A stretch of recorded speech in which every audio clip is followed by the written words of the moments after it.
What's up guys, it's Abhinav from PhoneBunch and this is the first Android phone Nokia ever made. The Nokia X was launched way back in February 2014 running Android Jellybean. Although it would make for a great story to think about a coup within Microsoft where a small team of Nokia engineers decided to go rogue and make an Android smartphone, the reality was much less exciting. Nokia removed all essence of Android from its X lineup and almost made it look like Windows Phone.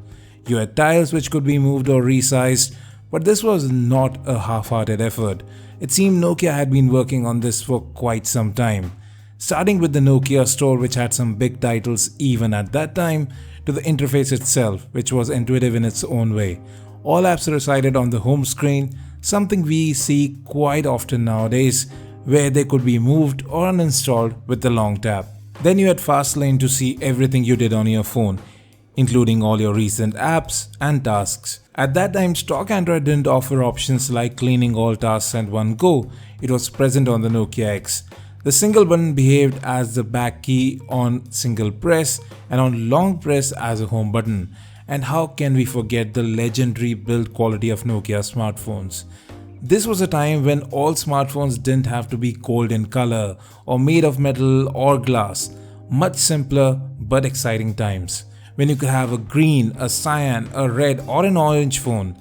Nokia's design team excelled in making smartphones that looked different, but even then these were consumer-centric devices with dual SIM slots, separate memory card slot and removable batteries which people preferred. Coming back to software, the lack of a menu button and a separate home button did need some changes to be made to the UI, so Nokia made gestures to kill apps.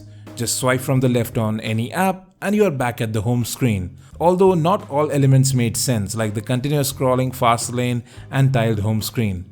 You could also switch between SIM cards from the status bar, pretty easy stuff. Then they also incorporated universal search within the launcher. You could easily search for any app on your phone or even online with just a single tap. The Nokia X did run on sort of older hardware even when it was launched. Dual-core Snapdragon S4, 512MB of RAM didn't really scream performance, but they did work on software. Another great interface element were the sliding menus. You could clearly see the Windows Phone elements in play here. With Android running at the heart of it, you could always sideload apps and Nokia wasn't restricting it. In fact, call me the optimist, they actually made it easier to use third-party launchers with the last update to the Nokia X platform. You couldn't access Fastlane apart from the default launcher, so they added a multitasking button in the quick toggles tray up top from where you could see all open apps. They couldn't change the hardware button configuration, but they made it work somehow. And just think, you had always on glance screen with notifications, double tap to wake and easy gestures to work with the phone's UI. There were people at Nokia who thought about moving to Android before the jump to Windows Phone was made, and their efforts clearly showed here. Now while we reminisce, there is a new Nokia waiting to rise from the ashes.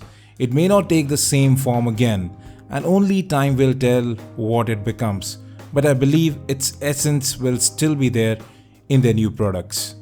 Thanks for watching this video folks, do subscribe for more videos like this, and as always, have a great day.